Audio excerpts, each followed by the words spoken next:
So number 12, I'm still using the function I started with number 11.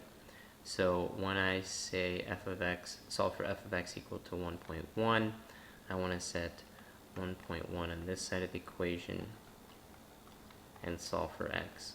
Again, before I start taking any logs, I want to get both sides as simple as possible. Moving over the 1, that gives me 0.1, 2 to the x. And at that point, you can take the natural log of both sides. So you end up getting natural log 0.1 equal natural log 2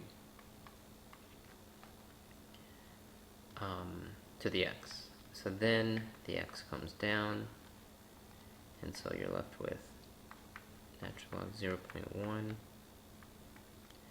and natural log 2, and then all you have to do is divide by natural log of 2. So natural log 0.1 divided by natural log 2, and you get x equals negative 3.322. Answer's right there. And notice, since I can use a calculator, I could have done this a different way, just by finding the intersection of 2 raised to the x plus 1, finding the intersection of that and 1.1. Again, I would probably change my window to from 0, not even 0, to fit all these x values, so maybe negative 5 all the way to 5, going by 1s. And then, since I want it to be 1.1, I definitely need to go from 0 somewhere up to maybe positive 2, going up by 0.5s maybe. Graphing that, there's the function.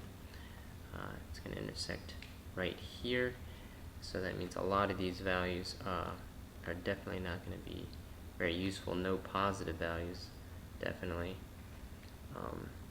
Somewhere right here, second trace.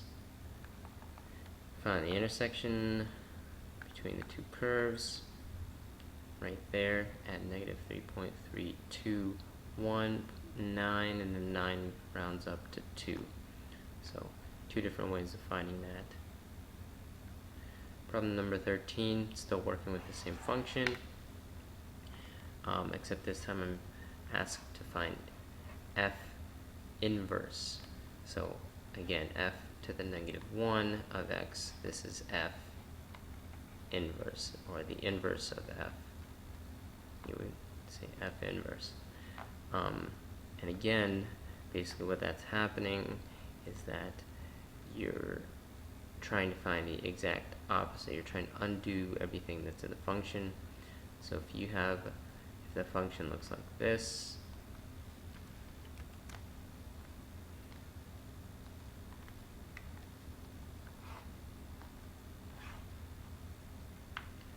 if f looks like 2 to the x plus 1, I can rewrite this as y equals 2 to the x plus 1. Basically, to find f inverse, you switch the variables.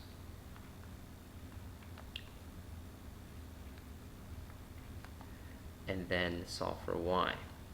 So I would do pretty much everything I just did on the previous problem. So I'd move the 1 over to this side. That would give me x minus 1 equals 2 to the y. And then I would take the natural log of both sides. Notice I'm putting the entire side, x minus 1, inside the natural log, just like I do over here. But I'm going to be able to take the y and move it down in front since it's an exponent. Nothing I can do over here on the left side.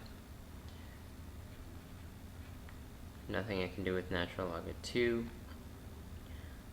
To solve for y, the last step would be to divide by natural log of 2, which would get rid of that.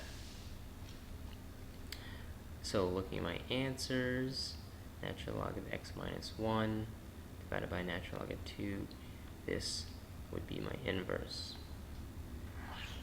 An interesting